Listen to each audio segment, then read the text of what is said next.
यह है हॉर्मुज़ जल संधि, दुनिया की सबसे खतरनाक और सबसे महत्वपूर्ण समुद्री गलियों में से एक। हर दिन सैकड़ों जहाज अरबों डॉलर का तेल लेकर इसी रास्ते से गुजरते हैं। दुनिया का लगभग 20% तेल सिर्फ इसी रास्ते से। लेकिन अब सोचिए, अगर यह रास्ता अचानक बंद हो जाए तो क्या होगा? सन्नाटा। और फिर एक खबर, ईरान ने हॉर्मुज़ जल संधि को बंद कर दिया है। लेकिन सवाल यह है, आखिर ऐसा क्यों हुआ?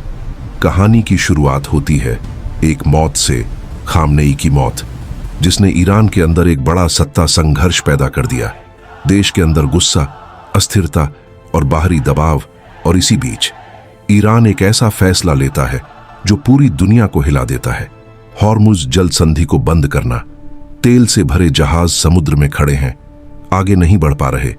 वैश्विक बाजारों में हलचल शुरू, तेल की कीमतें तेजी से बढ़ती हैं, स्टॉक मार्केट गिरने लगते हैं। यूरोप, एशिया, अमेरिका, हर जगह चिंता। लेकिन सबसे बड़ा सवाल, भारत का क्या होगा? भारत जो अपनी जरूरत का लगभग 80% तेल बाहर से मंगाता है और उसका बड़ा हिस्सा इसी रास्ते से आता है। अगर हॉर्मुज़ बंद रहा तो भारत के पास कितने दिन का तेल बचेगा? सरकार अलर्ट पर है, मीटिंग्स हो रही हैं, ऑप्शंस तलाशे जा रहे हैं। क्या भारत दूसरे देशों से तेल मंगा सकता है? क्या उसके पास स्ट्रेटेजिक रिजर्व काफी है, या उसे इस संकट का सीधा असर झेलना पड़ेगा? अमेरिका की ओर, अमेरिका जो हमेशा से इस क्षेत्र में अपनी ताकत बनाए रखना चाहता है, उसकी नौसेना खाड़ी क्षेत्र में एक्टिव हो जाती है।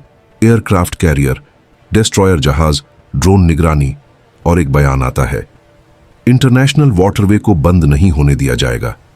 लेकिन क्या यह सिर्फ एक चेतावनी है या युद्ध की तैयारी? अब कहानी में आता है एक नया मोड़, चीन। जब बाकी देशों के जहाज बाहर फंसे हुए हैं, कुछ रिपोर्ट्स सामने आती हैं कि चीनी जहाज इस रास्ते से गुजर पा रहे हैं। यह कैसे संभव है? क्या ईरान ने चीन को विशेष अनुमति दी है? और अगर हां, तो क्यों?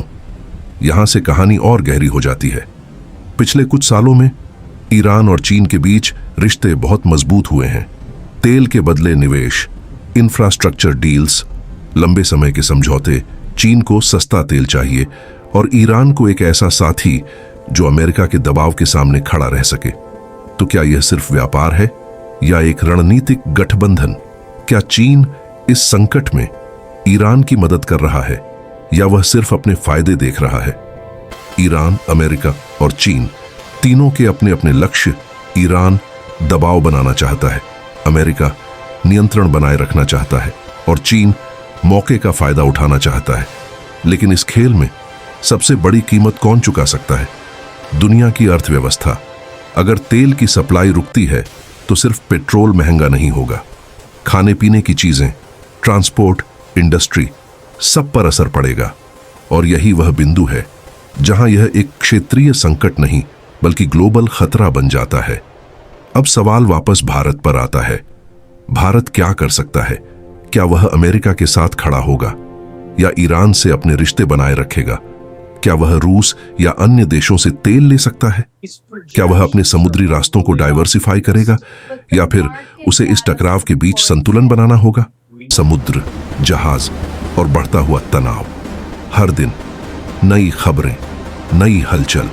लेकिन असली फैसले बंद कमरों में हो रहे हैं और दुनिया बस इंतजार कर रही है अगले कदम का।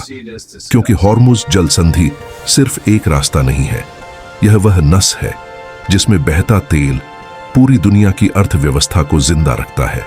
और अगर यह नस दब गई तो असर सिर्फ बाजारों में नहीं बल्कि इतिहास में महसूस होगा। अगर यह वीडियो आपको पसंद आया तो जरूर लाइक कर दीजिए और इतिहास की ऐसी घटनाएं पर अगर आप वीडियो देखना चाहते हैं, मेरे चैनल डॉकवेरा को सब्सक्राइब कर लीजिए। धन्यवाद।